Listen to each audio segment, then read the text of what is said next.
Good morning everyone.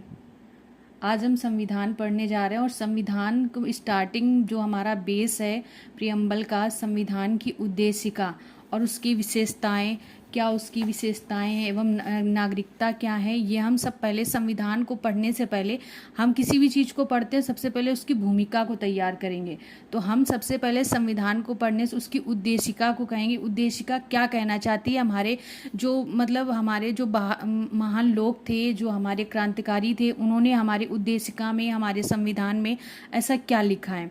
तो सबसे पहले हम उद्देशिका को पढ़ेंगे। तो उद्देशिका क्या होती है कि प्रत्येक जो अधिनियम होता है, हमारा जो संविधान है, प्रत्येक अधिनियम का आरंभ उद्देशिका से ही होता है, जो हमारे मुख्य आदर्शों एवं आकांक्षाओं का उल्लेख करती है। तो उद्देशिका क्या होती है, हमारे लक्ष्यों और नीतियों को समझने में सहायक होती है। उद्देशिका ही संविधान निर्माताओं के विचारों की क्या है, कुंजी।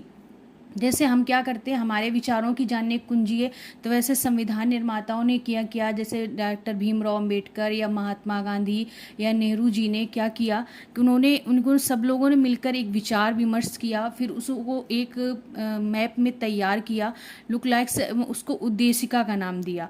ठीक है, वो किन उच्च आदर्शों को संविधान में स्थापित करना चाहते थे, जैसे प्रश्नों का जवाब हम उद्देशिका से ही जानते, उनके विचारों को हम उद्देशिका से ही समझ सकते हैं।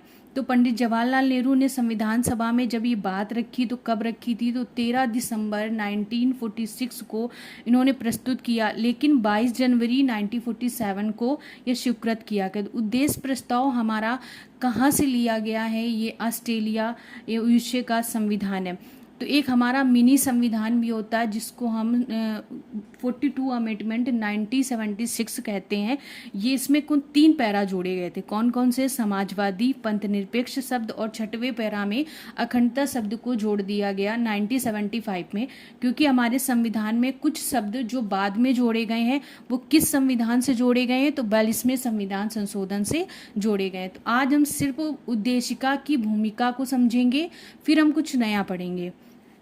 तो हमारी उद्देशिका क्या है, हमारी उद्देशिका है, हम भारत के लोग with the people of India, Bharat को एक संपूर्ण प्रभुत्व संपन्न समाजवादी पंथ निरपेक्ष लोकतांत्रिक गणराज्य बनाने के लिए उसके समस्त नागरिकों को सामाजिक, आर्थिक और राजनीतिक, हम 3 प्रकार के न्याय दिलाएंगे, सामाजिक, आर्थिक और राजनीतिक। फिर विचार, अव्यक्त विश्वास, धर्म और उपासना की स्वतंत्रता होगी, अवसर की क्षमता होगी, उन सब में व्यक्ति की गरिमा एवं अखंडता, राष्ट्र की अखंडता सुनिश्चित करने वाली बंधुता को दृढ़ संकल्प होकर हमने कब अपनाया, 26 नवंबर 1949 को, मिति मार्ग शुक्ल सप्तमी को